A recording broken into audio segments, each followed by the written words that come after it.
Why are you in jail? Because I knew what was going on. Like what? I don't understand. I don't know. What you mean you don't know? Why? I don't even have an answer, Mommy. What you mean you don't have no answer? Come on, talk to me, because I don't understand. Well, we planned it pretty much. I can't hear you. We planned it. Y'all planned it? Yeah. I don't believe that. Is somebody making you say that? Somebody made me plan it. He was forcing me, and I don't know. Who was forcing you, Kemia? His name is Quay. Because Kemia, that was crazy. You say he made you do that? Yeah, he's pretty ill. I was forced. Why y'all ain't just break up? I was trying to. He wasn't letting me. On a cold winter night, a young father was driving up his family's driveway, returning home after a holiday visit. He was a faithful soldier, loyal to his country, devoted to his son, and beloved by those who knew him. But December 31st would not be like any other night. Minutes after stepping out of his vehicle, it was over. 5 bullets, multiple wounds, and a life cut tragically short in the shadow of his own home. This wasn't a random act. This wasn't an accident or a robbery gone wrong. No, this was cold, calculated, inside information. The work of someone who knew him, someone close, someone he trusted.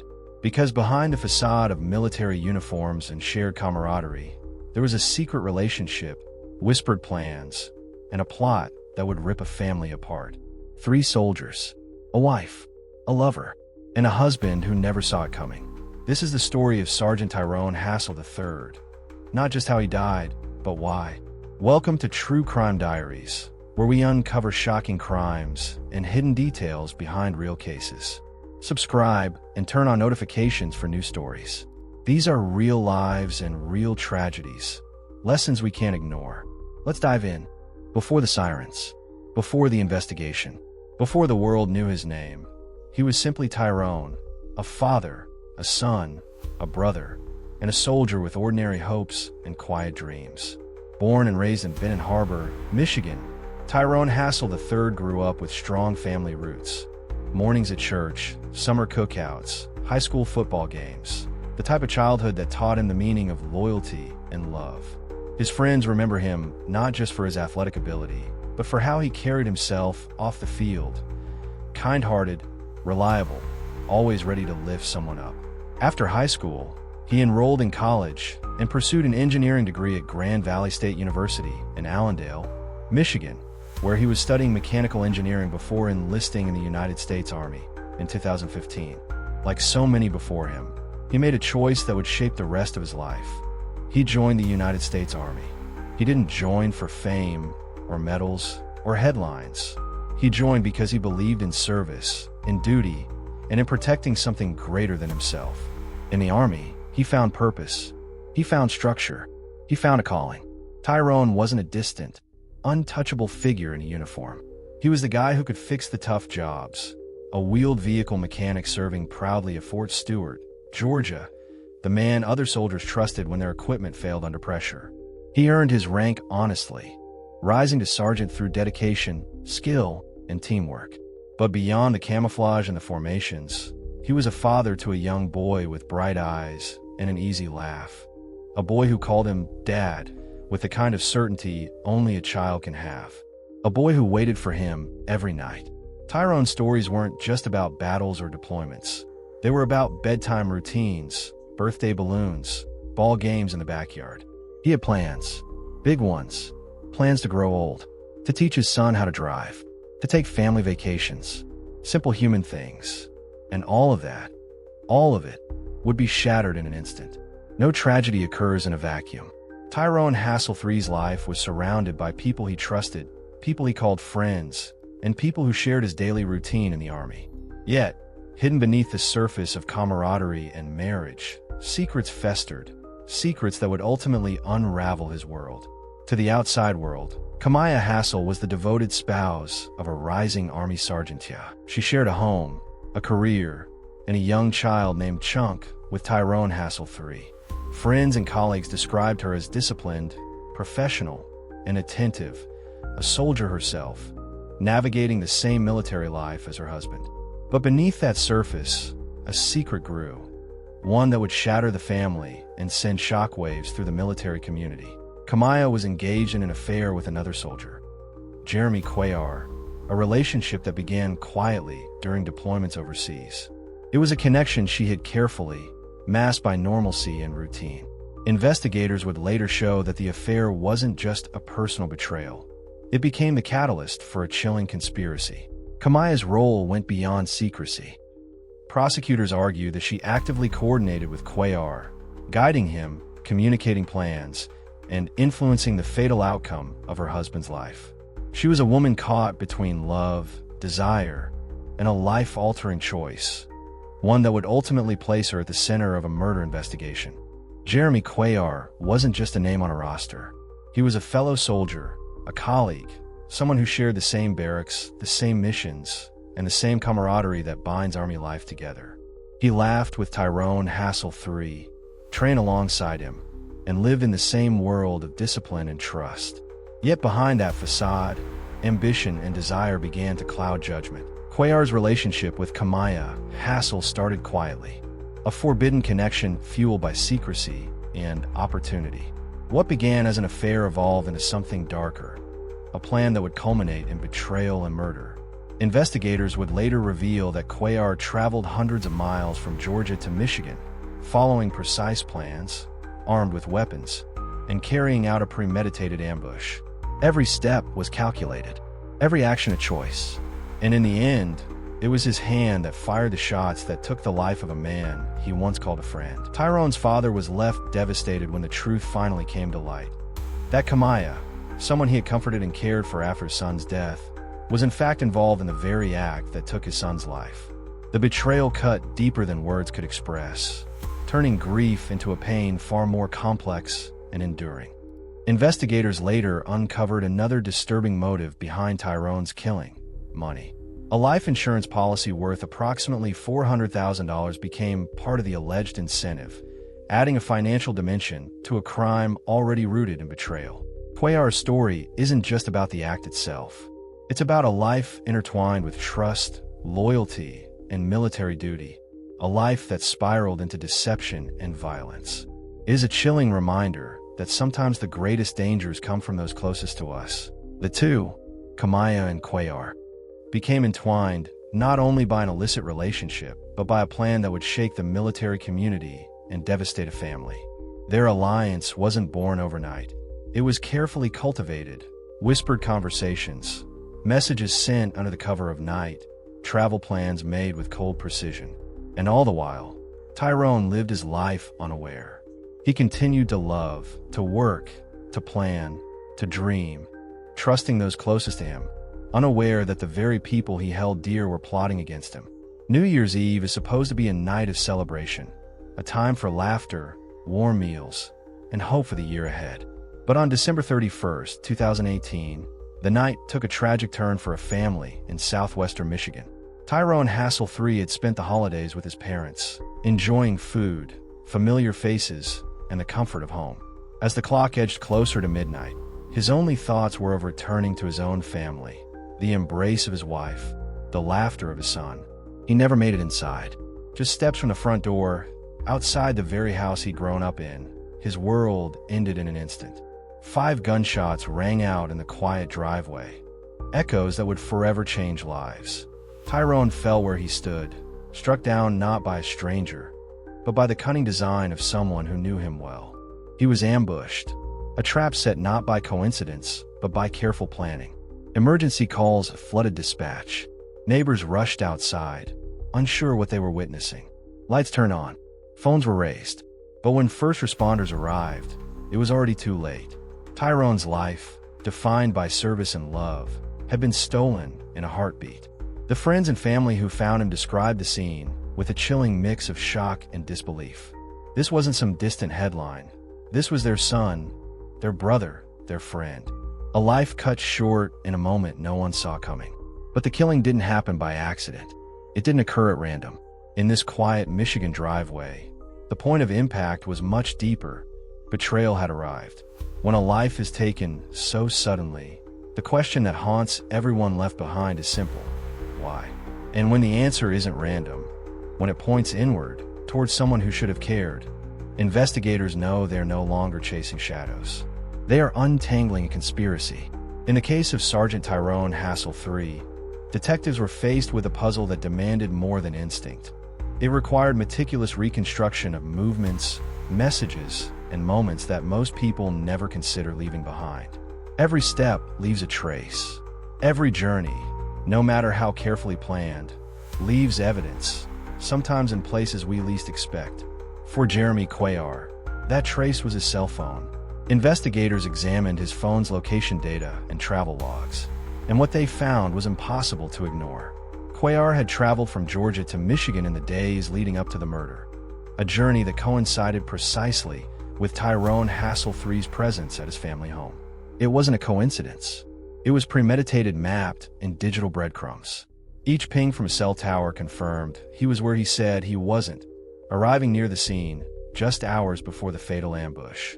Investigators could see the routes he took, the timing of stops along the way, and even the moments when he communicated with Kemia Hassel. These patterns painted a chilling picture. Cuellar was following a plan, carefully timed, and fully aware of the deadly outcome he was orchestrating. In the age of technology, location doesn't lie. And in this case, it revealed a truth Cuellar could not hide. He had been traveling with purpose, intent, and deadly resolve. Travel records and cell site tracking placed Jeremy Cuellar exactly where the shooting occurred, at the very time Tyrone arrived home. This wasn't a coincidence. It was a physical link, a tie that drew Cuellar out of Georgia and into Michigan on that fateful night. Location data doesn't lie. It was the silent witness that brought clarity to unanswered questions. Sometimes the most telling evidence isn't digital, it's tangible. It can sit quietly in the back seat of a car, tucked under a seat, or hidden in plain sight, waiting for investigators to uncover the truth. When authorities searched Jeremy Cuellar's vehicle, they discovered items that spoke volumes. Firearm-related components, traces consistent with the crime, and other evidence suggested preparation rather than coincidence. The car, once a simple means of travel, had become a silent accomplice, carrying not only Cuellar but pieces of the plan he could not hide. For detectives, these findings were pivotal. They didn't just indicate presence, they indicated intent. Each item was a link in the chain, connecting Cuellar to the ambush of Tyrone Hassel III. It was irrefutable proof that this was no spontaneous act. It had been orchestrated, carried out with purpose, and aided by tools he brought with him.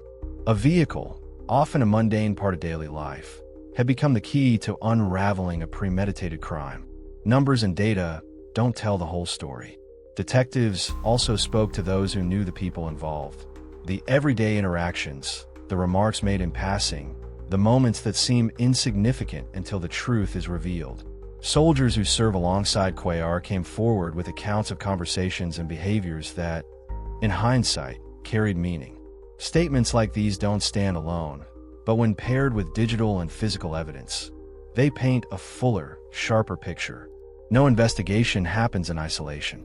From local law enforcement to military criminal investigators, multiple teams shared information, honed theories, and pursued every lead. This was not a haphazard effort. It was a disciplined pursuit of truth. And as the pieces aligned, it became clear. This was not the tragedy of a random night. It was the culmination of planning, communication, and betrayal. When a case hinges on decisions made in private, in shadows and whispers, the voices of those who witness the truth become invaluable. In a courtroom, evidence isn't just numbers and objects.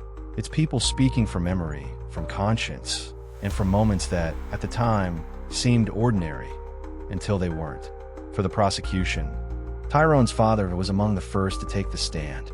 As he spoke, the pain in his voice was unmistakable, each word carrying the weight of a loss no parent should ever have to endure. He recounted the events as best as he could, not just as a witness, but as a grieving father seeking justice for his son. Can you tell the jury what you saw when you got there, sir?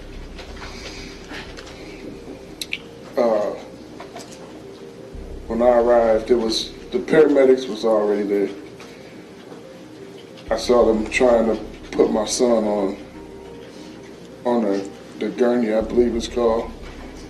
On the first attempt, he slipped, and then they put him on there. And when they lift him up, I saw my son, back of his head explode out, and his eyes were open.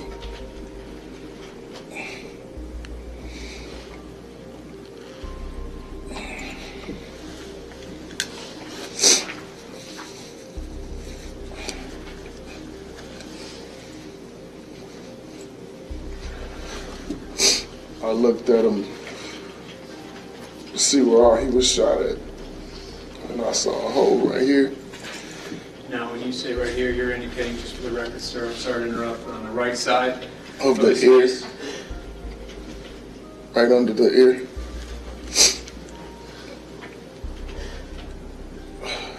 During the proceedings, the defense also questioned the methods used by investigators, suggesting that certain interrogation tactics may have influenced Kemia Hassel's statements. Detectives were called to explain their approach, addressing claims of manipulation and reaffirming the procedures used to gather evidence. Certain Army soldiers stepped forward, sharing what they saw, heard, and ultimately came to understand about the connections that led to his son's death. These testimonies didn't just provide facts. They provided context, motive, and a human dimension that helped jurors see beyond data and into intent. One of the first to notice something troubling was Specialist Jaquan Hamilton. He wasn't a detective or prosecutor. He was a fellow soldier who noticed something that didn't fit the pattern of everyday Army life. In quiet conversations, he began hearing remarks from Jeremy Cuellar that, in hindsight, carried a dark meaning. Hamilton would tell the court that he remembered Cuellar commenting about Tyrone in unsettling ways, suggesting that Tyrone should be out of the picture long before anyone knew anything was wrong. At the time, it might have sounded like careless talk, but in hindsight, it became one of the earliest indicators of motive. When Hamilton recounted those conversations in court, it wasn't just testimony. It was a moment of clarity in a web of confusion. It helped detectives see that what had once seemed like idle chatter was actually part of something far more sinister. Evidence isn't always spoken in words. Sometimes it's in actions. Approach the podium, raise your right hand for the judge, please. Do you hereby solemnly swear or affirm that the testimony you are about to give in the matter now pending before this court will be the truth, the whole truth, and nothing but the truth? This you do, under the pains and penalties of perjury. Yes, ma'am. All right. Sir, if you would, for the record, state your full name and spell your last, please. Jaquan Hamilton, last name Hamilton. Yes. Sir, are you currently in the Army? Yes, sir. And what is your rank? Specialist. So I can call you Specialist Hamilton, is that okay? Yes. And just so you know, if I can make sure that the microphone, if you're going to speak, and make sure it's up a little closer to your mouth so you have it and it records it. Okay, sir? Yes, sir. Thank you. All right, currently where are you stationed, sir? Fort Bragg. Fort Bragg? North Carolina. Okay. If I could just have you speak up a little bit so everybody can hear okay. How long have you been in the Army? For about 3 years and some change. A little over 3 years? Yes. Okay. Did you were stationed at other forts around the country? Yes, I was stationed at Fort Stewart, Georgia. Okay. Any deployments? No, just a rotation to Korea. A rotation to Korea? Yes. Okay. So as a specialist, what is your particular job in the Army, sir? 80 Mike, truck driver. Truck driver? Yes, sir. Okay.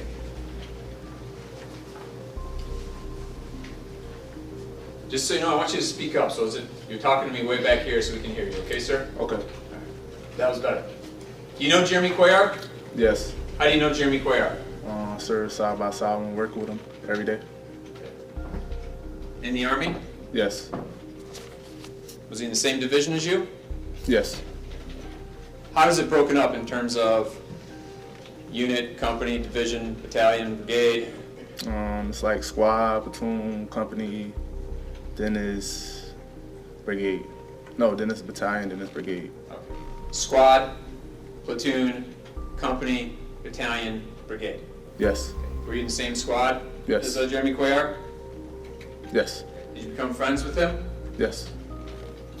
You work a lot with him. You see him a lot. Yes. Do you know Kemia Hassel? Yes. Is she here in the courtroom today? Yes. Can you please point her out, describe an article of clothing that she's wearing? She's over there to the left, and she's in a suit.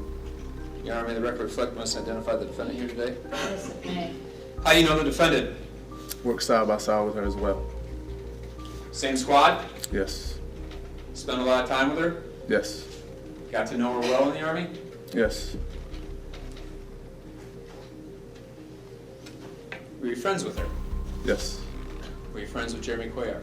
Yes.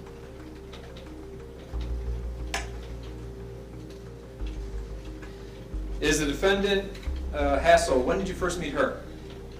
A year ago, before I left to Korea Okay, when did you leave to Korea? in February. So I met her in January Of what year, sir? 2018. 18, so about a year and a half ago then? Yes.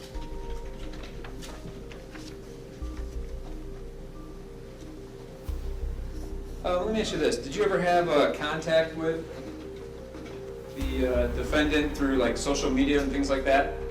I had her on Instagram, but that's it. No Instagram like. account? Yes. Okay. What was her Instagram name? Do you recall? I don't know how to say it though. You remember the letters? It's like UNDS, something like that. UNDS something? Yes. UNDS.KE, does that sound familiar? Yes, that's it. Is that it? Mm-hmm. Yes. And that's an Instagram account you have? Yes.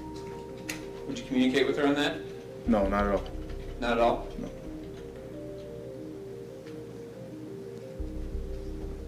Do you know if she had Snapchat? Yes, I do. Okay. Did she have Snapchat? Yes. Okay. Did you observe her using Snapchat ever? Yes. So you went to Korea in February of 2018? Yes. Did your whole squad go? Whole brigade went. The whole brigade went. Yes. So was the defendant included in that then? Yes. Was Jeremy Cuellar included in that? Yes. Now, when you got to Korea, did they have different barracks set up for you to live in? Yes. Did your squad kind of stay maintained in a small barracks or the same barracks? Our company stayed in one barracks. Your company did? Yes. Did the defendant stay in a barracks with you? Yes. And did Jeremy Cuellar stay in a barracks with you? Yes, we all in the same company. And when you say a barracks, what does that mean exactly? Like a room, like a living quarter that they give you for your duration of the time. Kind of like is it like a small apartment or just kind of just a Yeah, it's like a bedroom small type thing? apartment with no stove. No stove. Almost like is that yes? Yes, yes. And did you work with them side by side in Korea also? Yes. What was the relationship between the defendant and Jeremy Cuellar? As far as I know, it was platonic to a certain amount of time. What do you mean until a certain amount of time? When we went to the club, it was an incident where Jeremy Cuellar stated that was his female, that was his girl. That was his girl? Yes. Okay. Were they having a relationship beyond just a friendship? Yes. And that started in Korea? As far as I know. Do you know Sergeant Tyrone Hassel? Yes. Okay. How do you know him, sir? Played basketball against him and see him in passing and known him as her husband. Now, he wasn't in your squad, was he? No, he wasn't in my company. He was in a different battalion. Okay. But he was in the same brigade, though. Same brigade, different battalion? Yes, the whole brigade went to Korea, but it was a different battalion. Okay. Was he an infantry battalion? I think it was a 5-7 Cav. It was a Cav. Cavalry? It's not called a battalion. It's just different, but they're still in the same brigade as us. Okay. He was in the cavalry Yes. division, did you say? No, brigade. Brigade, I cavalry. mean, brigade. battalion, but it's not called battalion. Okay. Now, when you were up there, was he in a different barracks with his cavalry division than you were with your squad or your company? Yes. So he was living separate then from the defendant? Yes. Sir, there come a time in Korea when Jeremy Cuellar approached you about his relationship with the defendant, Kemia Hassel. Yes, it was a time. Something that sticks out in your mind. Yes. Okay. Can Can you tell the jury about that? So he came to my room, basically just stating that Buddy has to go, and basically just saying that he wants to do it around block leave time. Okay. Sir, I'm going to need you to speak up just a little bit. Okay. So you said he came to your room? Yes. Okay. Where's your room at? Where are we talking here? Second floor in the barracks. In Korea? Yes. Okay. You remember what time this was roughly? When this was? No, I don't remember career time like that, but I know it was during the day. It wasn't at night. Okay. What about season? It was hot, so it had to be summer. Summertime? All right. And it was during the day you indicated? Yes. So he came to your room. Was there anybody else in your room when he came there? No. Were you decent friends with him at this time? Yes. So when he came to your room, do you know where he was coming from? He said he was previously with Kemia. So he'd just been with the defendant? Yes. So you made a statement, he came to your room and said, Buddy's got to go? Yes. Was that his words? Yes. Okay. Who's Buddy? He's referring to Mr. Hassel. Sergeant Hassel? Yes. Okay. And what do you mean, got to go? I guess he meant that he wanted to Your get Honor, rid I'll of object to the speculation of what he guesses. Mr. Sustained. Thank you. So he said, Buddy's got to go. Yes. Did you follow up with him on that? Yes, I said, what do you mean? And he explained it. He basically explained Buddy has to go. Like, he has to get it done. He has to get rid of him. He has to get rid of him. Yes. Buddy's got to go, he has to get rid of him. Did he say anything more about it? No, just basically stating that he wanted to do it around block leave time.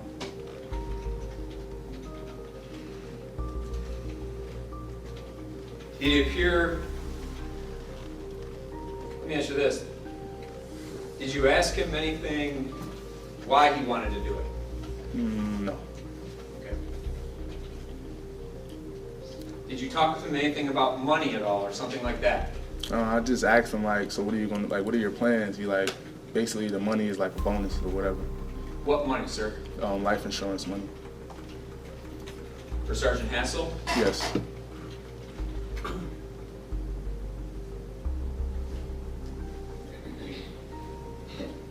Did you ever ask him about if Kemia and the Sergeant Hassel could just get a divorce or anything like that? Yes, he says no. Did he say why not? He says it's not going to happen. Divorce isn't going to happen? Yes. So he indicated to you that he was planning that Buddy's got to go, got to get rid of him on block leave. Yes.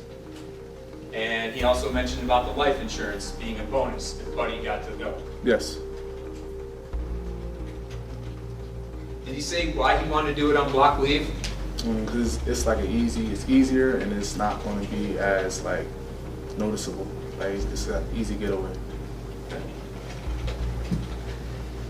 When you're in the room with Jeremy Cuellar and he's talking about this plan for block leave and Sergeant Hassel, did you ask Jeremy Cuellar if Kemia Hassel, the defendant here, was involved in the plan to murder Sergeant Hassel? Yes, I asked him. I said, how do you know that's what she wants? He said, it has to be done. Okay. You asked him, Jeremy Cuellar, how do you know that's what she wants? Yes. And he responded to you, she wants it done? Yes. Hold on, Judge, I'm sorry. I think his response was, it has to be done. He didn't say she wants.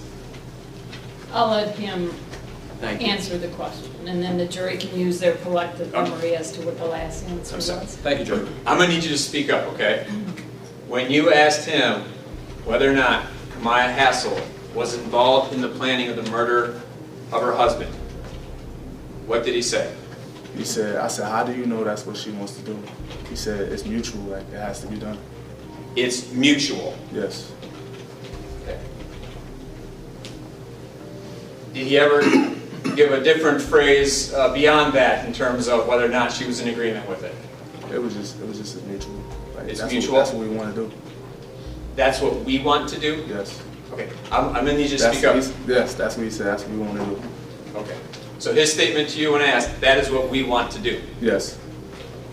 Did you follow up with him on that? I asked him, I said, are you sure? He said, yes.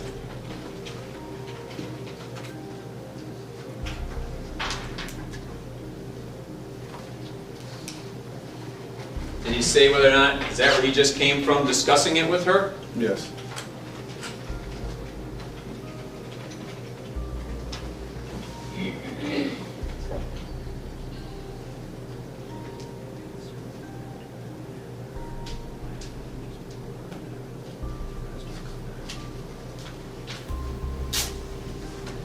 Sir, when did you first hear about the death of Sergeant Hassel? I heard about it in formation when I came back to work.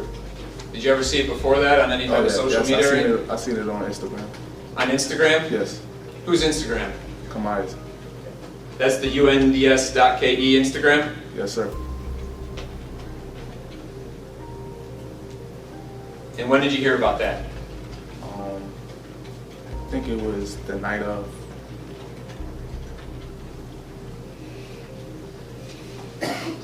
Where were you?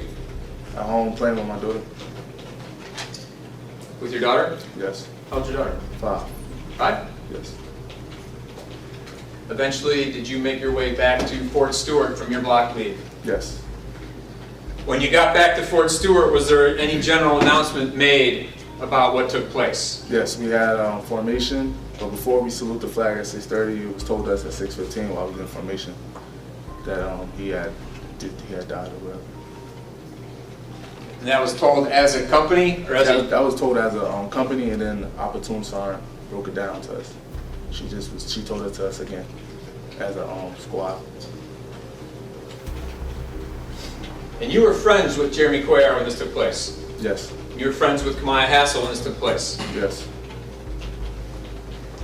A little bit after it was told as a company and then a platoon, did you meet with Jeremy Cuellar? Did he contact you?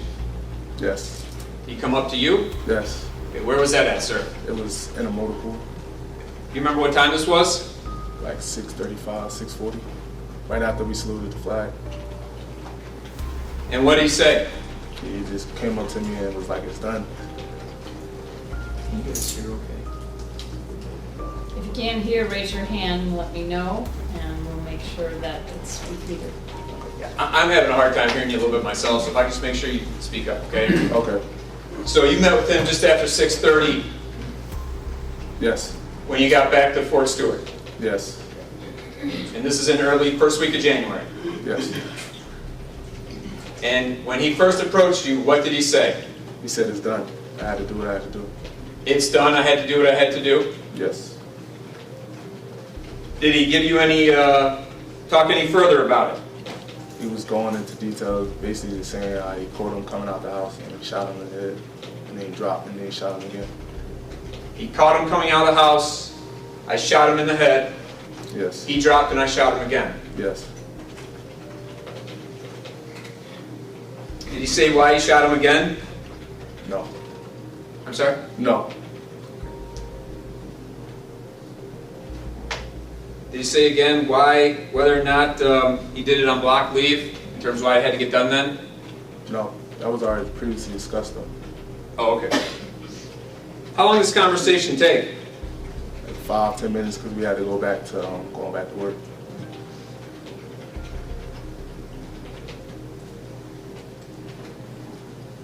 Did you have a little bit further conversation with him later that morning? Later on, to around like, say about 9:30ish, What did he say? he was telling me how he was staking out the place for a couple days and how his window was closing and he had to get it done.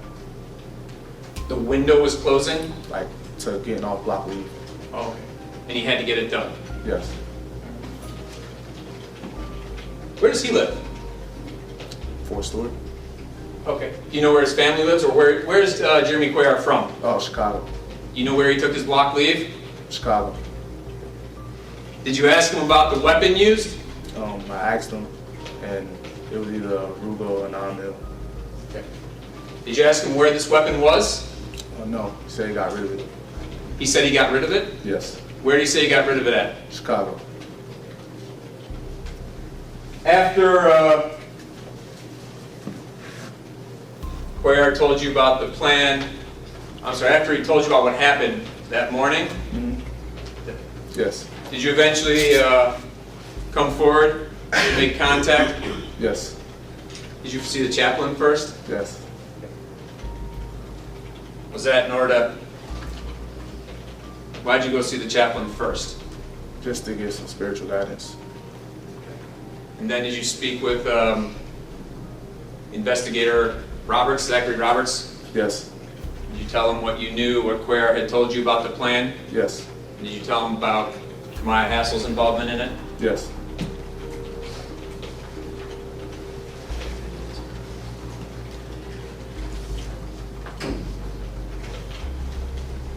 When you spoke with the chaplain, then spoke with Roberts, why did you eventually do that? What do you mean by that? Why did you come forward? Because I knew it was the right thing to do. Were they your friends at the time? Yes. Was it tough to come forward on your friends? Yes. Thank you. I have nothing further. I had to do what I had to do. That's what he said to you, correct? Specialist Cuellar? What you say, sir? He said, I had to do what I had to do. That's what you just testified that Specialist Cuellar said to you, correct? Yes. Now, you worked with Specialist Cuellar before Korea, is that correct? Yes. How long had you known him before Korea? For about 5-6 months. So with that, were you guys still in the same, squad at that time as well? No, we had came over from another brigade. They was asking for volunteers to go to Korea, and several of us raised our hand, and we got chosen. Would you say that you became certainly friends when you met him? Were you guys friendly up until Korea? Is that fair? Yes. All right. And when you went over to Korea, you guys were living in fairly close quarters, it sounds like. Is that correct? Yes. All right. So you were friends, and then I would imagine, correct me if I'm wrong, you guys became obviously much better friends as you're living in Korea together, correct? Yes. You get to Korea in February of 18, is that right? Yes. And when do you get back? I got back October 13th. Is that when Cuellar gets back as well? No, he was on a different flight before me. How much sooner than you? A week. The flights was like every 3 days, every 3-4 days, so he got back a week before me. So you guys were together basically in Korea the entire time? Yes. All right. And fair to say you guys got pretty close during that time, is that correct? Yes. All right. You guys talked about all kinds of stuff, I imagine, right? Mm-hmm. Yes. Yes? Okay. Stuff, just guys talk about life, personal life, work, complaints, things like Yes. that? Now, you met Kemia in, you said January, is that right? Yes. January of 18, Yes. just before going to Korea. Yes. And during that time that you go to Korea, from the time, do you know when Kemia leaves Korea? If you know. It was earlier than all of us, in September. So in the time from February to September, so about 8 months, you guys are all in Korea together, is that correct? Yes. And you're working, you said you work side by side with Kemia and Cuellar, is that right? Yes. Every day you guys work together, is that right? Yes. And you also said that you guys would, go out and socialize together, is that correct? Sometimes. Sure, not every night, Not but every sometimes. time, yeah. Yes. There were nights where I imagine you guys would all go out to dinner, something like that, off base? No. No? But there were times you guys would go to bars or clubs, is that correct? Only once. Just the one time? Mm-hmm. Is that a yes? Yes. Okay. And it was during that one time that you guys went out, was Sergeant Hassel, was he there when you went out that night? Yes. So you're there, Kemia's there, Sergeant Hassel's there, Cuellar's there, who else is there? Like just the club. We was at the club. A bunch of other people from your squad are there? No, it was just us at the club. And there are obviously a bunch of people in the club, is that right? Yes. Right. And you said that during this time that you're there from February to September, the only thing that you viewed that led you to think that Kemia and Cuellar were in a relationship is you said that Cuellar referred to her as his girl, is that correct? Yes, and off the things that he told me, off like Sure. him sharing me that. But the things that you saw, the only thing you testified, the only thing you saw was Cuellar saying that Kemia is his girl, is that right? Yes. All right. On this one instance, is that right? Yes. And is it fair to say that the rest of the time when you guys had would you guys have nights off from work while you were in Korea? Yes, yeah. And would you guys leave base, or you just mostly stayed on base? When we could leave off, because most times we couldn't, sometimes we could. So it was like whenever we could leave off base, we would.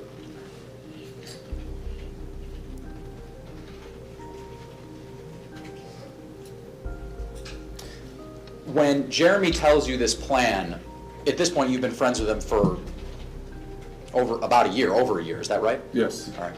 And he tells you this plan and he sort of goes into some detail, is that right? Yes. All right. He tells you this plan and I don't imagine you didn't go and report this to anybody, did you? No. All right. You didn't report it to your CO, your commanding officer, or anything like that? No. All right. Did you think that he was actually going to do this? No, not at all. All right. Is that why you didn't report it to anybody? Yes. All right. You've been friends with this guy for about a year, is that right? Yes. All right. And as you said, you've grown closer while you were in Korea, is that right? Yes. And so as he's telling you this, you guys are good friends, you don't think this is really going to happen? No, not at all. All right. Had you thought it was going to happen, presumably you would have told someone, is that fair? Yes.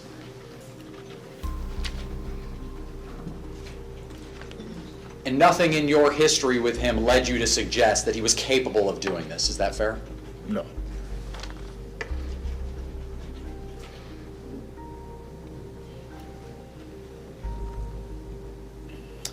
After this happened, let me step back, that's a poorly phrased question. When you get back to base, I'm talking in December, January of 19, that's when you hear that Sergeant Hassel's been killed, correct? I heard it first, well, I saw it on Instagram. Do you remember approximately when that was? Let me ask that a better way. Was that before you came back to Georgia? Yes. And when you get back to Georgia, the information is confirmed by your sergeant, is that right? Yes. Right. And at this point, when you saw it on Instagram, did that make you think back to what Jeremy had said? Yes. But you didn't report it to anybody then, is that correct? No. It wasn't until he came and spoke to you afterwards about what had happened, that's when you reported it to someone, is that right? Repeat that. Sure.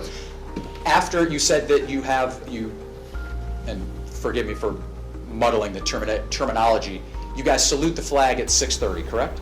Yes. Is that AM or PM on this particular It's day? AM. It's AM every day. Thank you. And Cuellar comes up to you before you salute the flag at 6:15 and he talks to you, correct? No. No, he talks to you after. Yes. Thank you. That's about 6:45, is that right? Yes. All right. And he tells you what it is that he's done, is that correct? Yes. He then comes back and talks to you later that night, is that right? No. No, I'm sorry, later that morning. Yes. All right. And after we salute the flag, we went to get breakfast, and we came back to finish working because we did PT. So we did PT, and he told me, and then we saluted the flag. We saluted the flag, he told me, we went to a good breakfast, and then we talked again.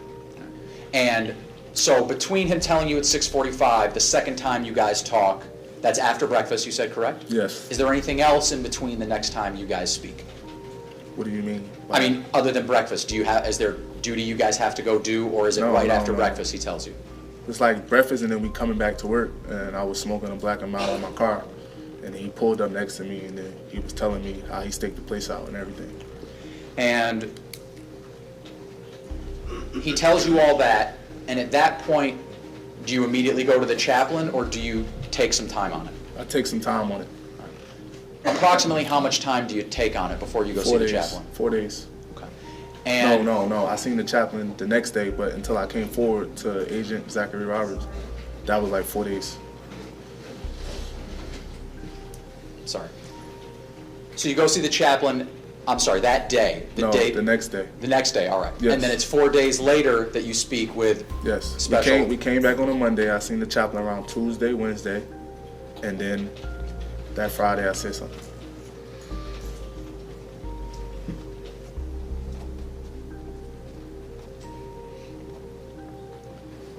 And so from the time that you're confirmed that Jeremy's done this until the time that you come forward to law enforcement, yes, it's about 4 or 5 days, you said?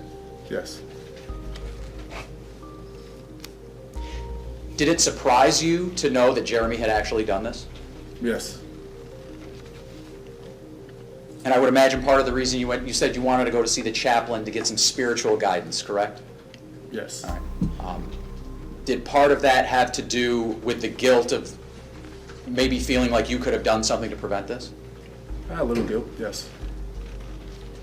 Certainly, potentially, if you had reported this, maybe it wouldn't have happened. Is that fair? Yes. And sir, as a result of your knowing about this beforehand and your knowing about it afterwards, you haven't been charged with any crimes. Is that correct? No. Nothing else. Thank you.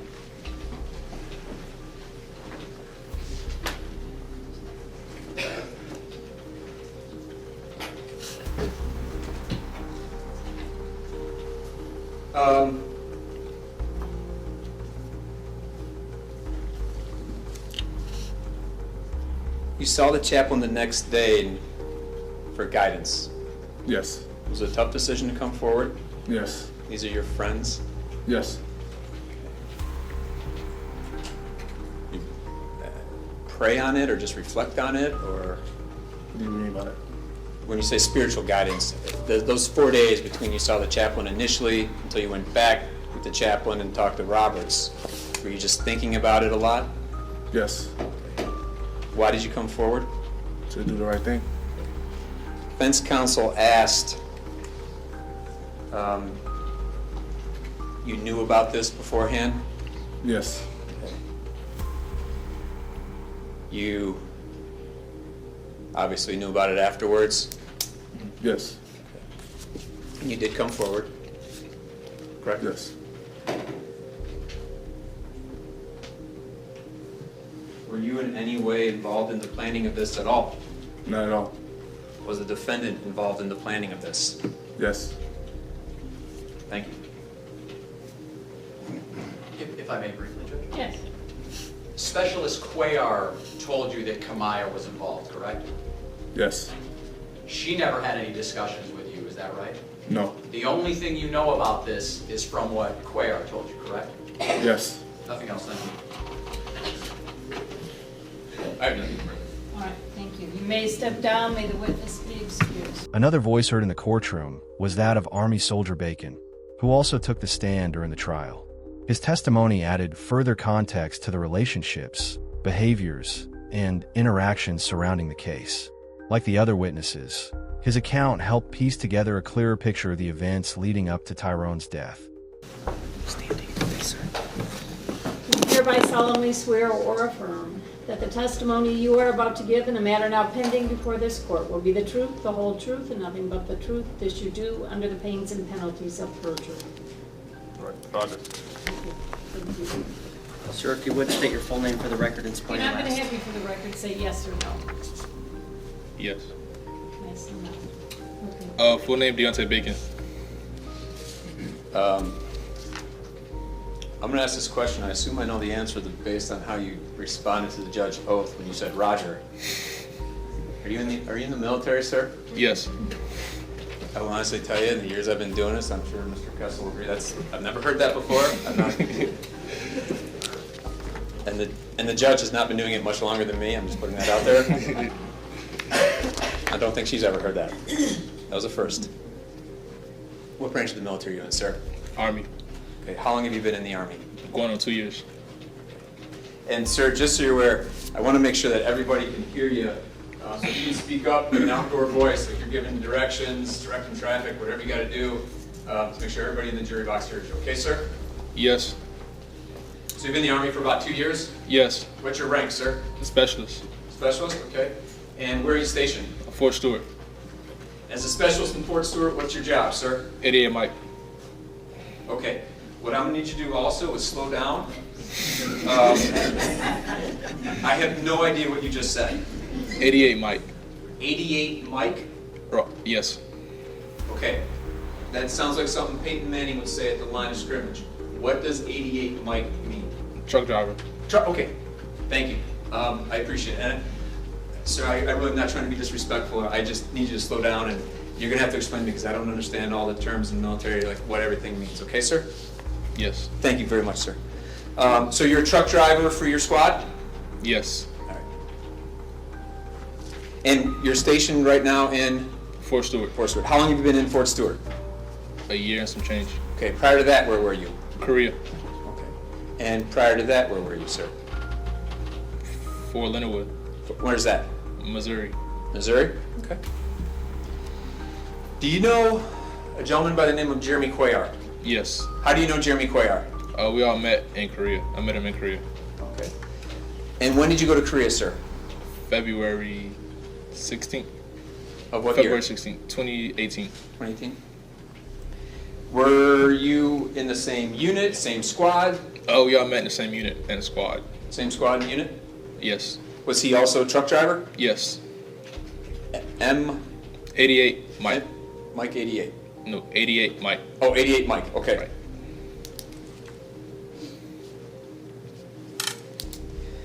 Did you spend a lot of time with him, Korea? Yes. Okay. How much time? The whole 9 months. 9 months. Did you see him a lot? Yes.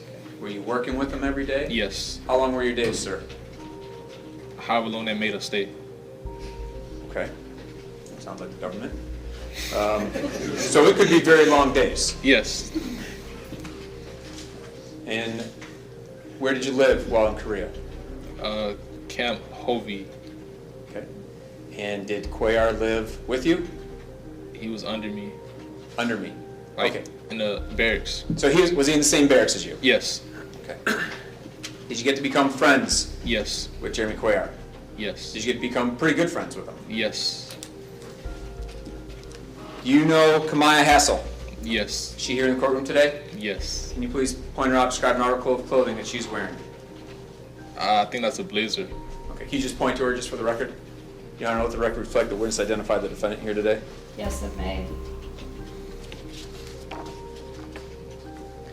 How do you know the defendant? Oh, we all met in Korea. She was also in there with you? Yes. Okay. Did she live in the same barracks as you? Yes. Do you know if she was married or not? Yes.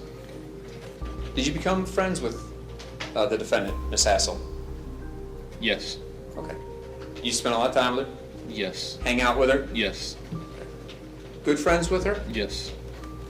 Was she married? Yes. Who was she married to? Tyrone Hassel. Okay. Was he Sergeant Tyrone Hassel? Yes. Okay. Now, was he living in that barracks? No. Okay. He was in a different battalion, correct? Yes. So you went to Korea in February 2018. When did you get back from Korea? October 2018. When does the defendant have a child? What do you mean by defendant? What's defendant? Miss Hassel. Yes. Does she have a child? Yes. Okay. Was the child in Korea with them? No. While you were in Korea, did the defendant and Jeremy Cuellar, were they friends? Yes. At some point, did it become more than friends? Yes. Can you tell the jury a little bit about that? They had an affair going on in Korea. And what do you mean by an affair, sir? Two married people mess around. Did you see this? Yes. Okay, were you asking me? Is that When did you see it?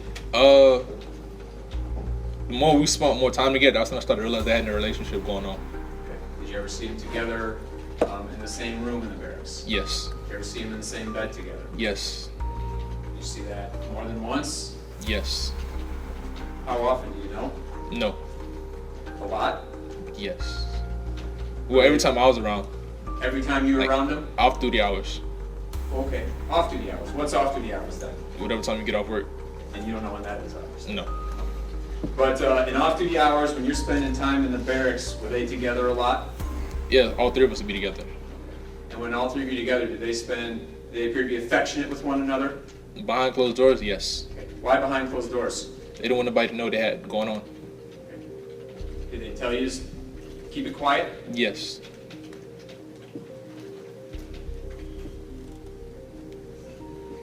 Why do you have to be careful about it? Why did they say keep it quiet? They don't want nobody to know. To the speculation as to why they Well, said what they said. Let me ask, I'll rephrase. So stand. Do you know why defendant Kemia Hassel wanted to keep it quiet, if you know from what she told you? She was married and they didn't want nobody to know they was messing around with each other. Okay. Is that the reason she gave? I would assume. I I'll don't know. Okay. object to that as well, Judge. Sustained. Thank Now, you. instruct the withdraw jury that. to disregard the last answer. You were informed, though, to keep it under wraps. Yes.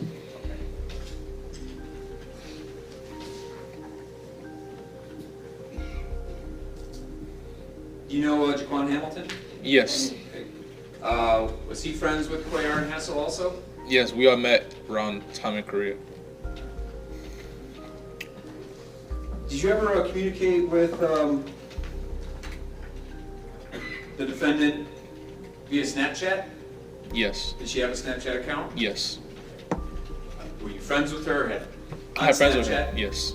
In your contacts, things like that? Yes. Is she in your contacts anymore for Snapchat? No. Did you do anything to delete her from her contacts? No. You know how she got deleted from your contacts? No. She deleted herself, I guess. I'll object to speculation, Judge. Sustained. Thank you. Let me ask you this. Have you had other people Snapchat, like you send messages and texts? Yes. And you can send videos? Yes. Do those delete automatically? Sometimes if you didn't save it, yes, it would. So if you don't save it, they delete? Yes. Have you had other friends in your Snapchat account delete you? Yes. I'm sorry, delete their accounts? Yes. When that has happened, have they disappeared from your contact list? Yes. Did you have the defendant in your contact list? Yes. At some point, did she disappear from your contact list? Yes. Did you do anything to make that happen? No. Did you also have an Instagram account? Yes. Did the defendant have an Instagram account? Yes. My hands will mark this People's Exhibit 137. Are you able to recognize that, sir? Yes. What is that? Is that a photograph? Yes. Okay, what's it a photograph of, sir? Her Instagram. That's her Instagram account? Yes. Okay. And where did you get that photograph from? Where was that taken from? You just gave it to me. Good point. I appreciate that, sir. That's a photograph of a phone? Yes. Whose phone is it? I don't know. Okay. Do you remember meeting with me yesterday? Yes. Do you remember showing me your phone? Yes. I didn't have this on my phone. Is that what did you pull up an Instagram account on your phone? No. For Kemia Hassel? No. You have your phone with you today? It's not on me, but I don't have it. He has it. I might just need a brief recess to get his phone. Okay. Let me ask you this, before we do that. Yes. Are you familiar with that page? Yes. Okay. Whose page is it on Instagram? Kemia's. The defendant? Yes. Okay. Is that fair and accurate of what her homepage looks like? Yes. Okay. What's the address for her homepage? Her screen name. Does she have a screen name associated with that account?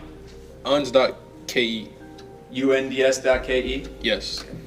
So that picture's a fair and accurate picture of her screen name? Yes. Her account. The front page of her account? Yes. Yeah, I moved to admit People's 137 into evidence. Your Honor, other than making the record clear that Mr. Cranley handed me that exhibit about 30 minutes ago, I don't have any basis for objection. All right, 137 is admitted.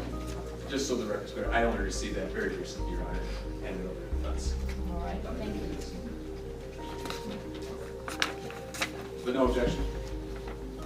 I have no objection. Okay, it's been admitted. Thank you.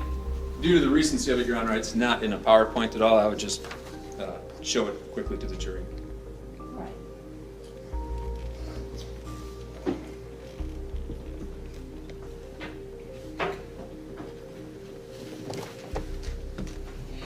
You have nothing further?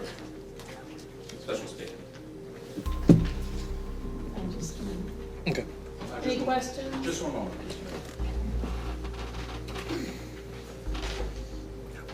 Specialist Bacon, at any time during the time in Korea, at no point did you ever learn of, hear about, catch whiff of any sort of plot regarding the murder of Sergeant Hassel. Is that fair? I don't do it. What are you saying? Sure. When you found out Sergeant Hassel died, is that correct? Yes. All right. Were you aware of any plot to have him murdered? No. Nothing else, Judge. Thank you. Sergeant Thaddeus Galston knew Jeremy Cuellar well enough to confirm something important. He had sold him 2 firearms in late 2018. In the courtroom, Galston described the guns, specific in detail, specific in time, and confirmed that those transactions weren't long before Tyrone's death. To jurors, that was more than a sale. It was a physical link between Cuellar and the means to carry out a violent act. Galston's testimony didn't paint Cuellar as guilty on its own, but it showed that he had the resources, the access, and the opportunity to turn plans into action. Do you hereby solemnly swear or affirm that the testimony you are about to give in the matter now pending before this court will be the truth, the whole truth, and nothing but the truth? This you do under the pains and penalties of perjury. Yes, I do. Yes, ma'am. Sir, if you would state your full name for the record and spell your last, please. Tadarius Trashad Golston, How do you spell your last name, sir? Gholston, sir. What do you do, sir? I'm a 92 Alpha in the Army, automated logistics specialist. Okay. I'm going to ask you again, but I need you to slow down just a second, sir. So you're in the Army? Yes, I am, sir. Okay, and you're a 2 Alpha, 92 Alpha. Okay. What's a 92 Alpha? automated logistics specialist. Okay. And what's your rank, sir? Sergeant. And where are you currently stationed? Fort Stewart, Georgia. How long have you been there? 2 years, sir. Do you know of a Jeremy Cuellar? Yes, I do, sir. Okay. How do you know Jeremy Cuellar? I knew him through friends of mine. Were you friends with him, per se? In a sense, sir. Would you hang out with him personally or just through friends? No, sir. Just with friends. Did you have interactions with him involving the sale of a couple pistols? Yes, sir, I did. Did he buy some pistols off you? Yes, sir, he did. How many pistols did he buy off you? 2, sir. What was the first pistol he bought off you? 9mm SRE Ruger. When was that? October, sir. Of what year? Last year, sir. 2018? Yes, sir. And how much did he spend on that gun? $400 to be exact. Okay, and you indicated that was a 9mm Ruger? Yes, sir. What kind specifically? SRE. SRE. Ruger. And along with the pistol, what else came with the pistol? 4 magazines, 2 that had been used, and those were Ruger, and 2 that had not been used, and those were Pro Mag. Sir, I want to show you what's been admitted as People's 127.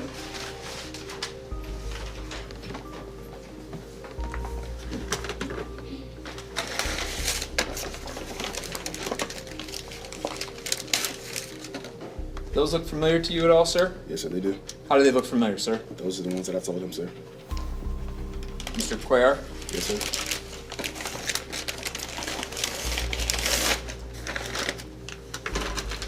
And Exhibit 123. You familiar with that, sir? Yes, sir. How are you familiar with that? That's the one that was probably in the weapon. The weapon that you sold to Mr. Cuellar? Yes, sir. So you sold him 4 total, though? Yes, sir. You recognize these 3? Yes, sir, I do. What's the other type of gun you sold him, sir? I sold him a Glock 23 chambered in .40. You say chambered for .40 and .40 caliber? Yes, sir. When did you sell him that? December 15th, Of what year? 2018. I'm going to show you what's been admitted as People's Exhibit 52.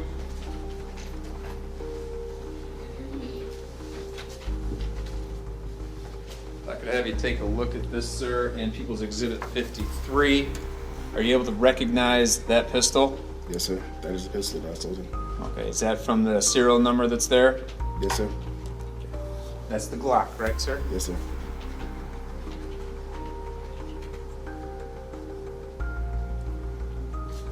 Can't hear. All right, just make sure you keep that microphone up, okay, sir? Will do. And sir, I'm going to have you take a look at People's Exhibit 128. Are you able to recognize this, sir? Yes, sir. That's temporary registration from Fort Riley. Okay, and what is this exactly? How are you able to recognize it? That's what I had to fill out in order to be able to proceed on post with the weapons. Okay.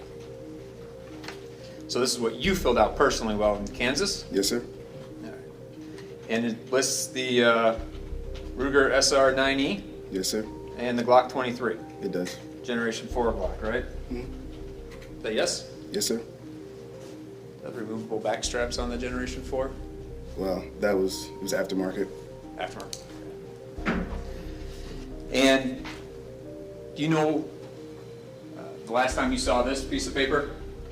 The day that I filled out the paperwork in order to take it to the courthouse to get my weapons registered on post. Okay. And then what did you do with it after that? I put it inside the case of the weapon. The Glock case? Yes, I did, sir. Okay. And when you sold Mr. Cuellar the Glock case, was this still in the case at the time? Yes, sir, it was. Other soldiers contributed critical pieces of the puzzle. Some noticed behavior that was out of place. Others remembered late-night calls, cryptic messages, or unexplained travel patterns. These weren't dramatic revelations.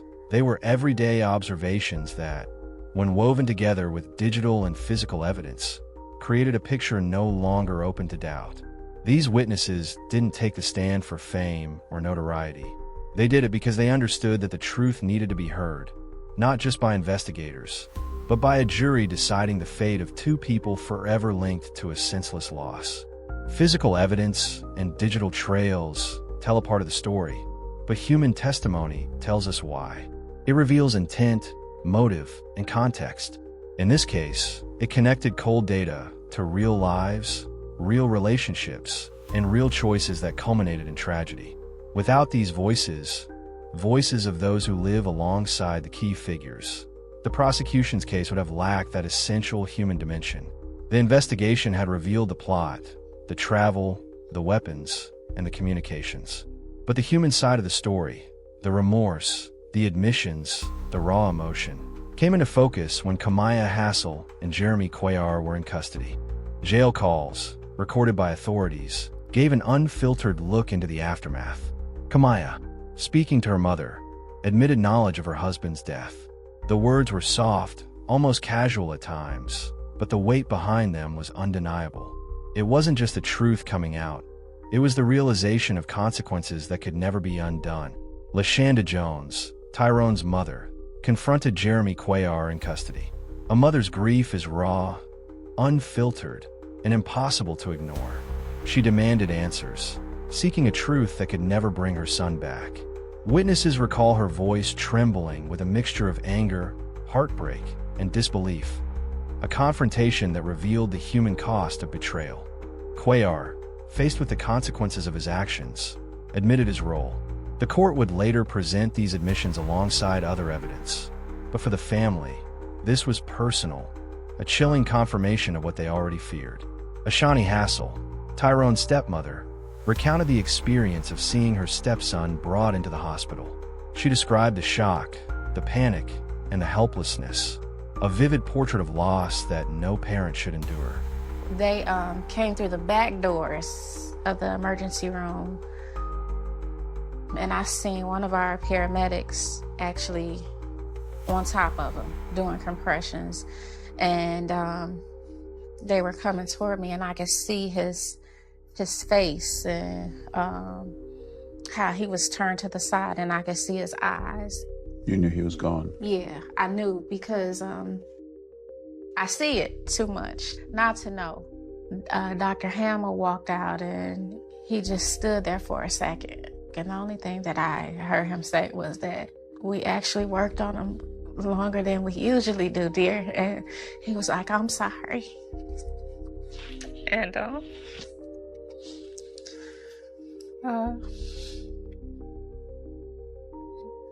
for a second, the only thing that I could, think was like, no, why is this happening to us? These stories remind us that beyond crime statistics and courtroom records, there are lives forever altered by a single violent act. Behind the cold walls of a prison cell, a conversation unfolded that would reveal the truth no one wanted to hear. Kemia Hassel, speaking to her mother over the jail phone, let slip the knowledge that had been hidden for months, knowledge of her husband's murder, and her involvement in the web of betrayal that led to it. Her voice was calm at times, even matter of fact, but beneath it lay a mix of fear, regret, and the recognition of consequences that could never be undone. Why are you in jail? Because I knew what was going on. Tonight, why? I don't understand. I don't know. What you mean you don't know? Why? I don't even have an answer, Mommy. What you mean you don't have no answer? Come on, talk to me, because I don't understand. Well, we planned it pretty much. I can't hear you. We planned it. Y'all planned it? Yeah. I don't believe that. Is somebody making you say that? Somebody made me plan it. He was forcing me, and I don't know. Who was forcing you, Kemia? His name is Quay. Because Kemia, that was crazy. You say he made you do that? Yeah, he's pretty ill. I was forced. Why y'all ain't just break up? I was trying to. He wasn't letting me, and I was. He what? He wasn't letting me, and I was scared to tell anybody about what was going on. Who you were scared to tell? You talk to me all the time. You could have told me. I just knew that you would be disappointed. I just felt like... You tell yourself the truth. No, I'm disappointed in this. I ain't disappointed in that other stuff. You was living a double life and you done had your husband killed, the father of your child, and you talking about I'd be disappointed? Talking about y'all not being together. This man took this man's life. That man ain't deserve that. You think you deserve that? No, ma'am. It was a chilling moment for anyone listening, a reminder that words, even those spoken quietly, can carry the weight of devastating truth. The jail calls provided investigators with critical insight into her mindset, her role in the conspiracy, and her communications with Jeremy Cuellar. They didn't just confirm suspicions. They exposed the orchestration behind a tragedy that had forever altered a family. After months of investigation, courtroom drama, and emotional testimony, the moment of reckoning arrived. The jury had listened to evidence of betrayal, planning, and execution. They had heard from soldiers, family members, and witnesses who had lived through the tension and deception. And now, it was time to decide the fates of those responsible for Sergeant Tyrone Hassel III's death. For Kemia Hassel, the court handed down life without the possibility of parole. The judge emphasized her central role in orchestrating a plan that led to her husband's murder, a chilling reminder that actions, even when hidden, carry consequences. For the family, justice was complicated. While the sentence ensured she would never harm another family, it could not return the life lost or erase the betrayal that cuts so deeply. Jeremy Cuellar received 65 to 90 years in prison, reflecting the severity of his actions and the premeditated nature of the crime. His role as the executor of the plan left no doubt of his intent. For jurors and family alike, the sentence confirmed that betrayal carried a tangible, lasting consequence. But for those who loved Tyrone, no number of years could bring him back. After his sentencing, Jeremy Cuellar chose to meet with Tyrone's father, a decision that would lead to one of the most difficult conversations imaginable. During that meeting, he shared additional details about the crime, going beyond what he had previously told investigators. He asked for forgiveness, acknowledging the pain he had caused. Tyrone's father, still carrying the weight of his loss, listened, but reminded Cuellar that prison would bring him face to face with others who knew his son, his family, and the life that had been taken. It was a moment marked not just by grief, but by the lasting consequences of a choice that could never be undone. For LaShanda Jones, Tyrone's mother, and Ashani Hassel, his stepmother, the sentences were a bittersweet closure. There was relief that justice had been served, but the grief remained, deep and unshakable. They spoke softly of remembering Tyrone as he lived, a son, a stepson, a father, a friend, rather than as a victim. Their courage and resilience became the quiet, human center of this tragic story. After the gavel fell and the courtroom emptied, life did not return to normal for those left behind. Tyrone Hassel III's family faced a void that could never be filled, and yet they found ways to carry his memory forward. Through stories, laughter, and the small daily acts that keep a loved one alive in memory.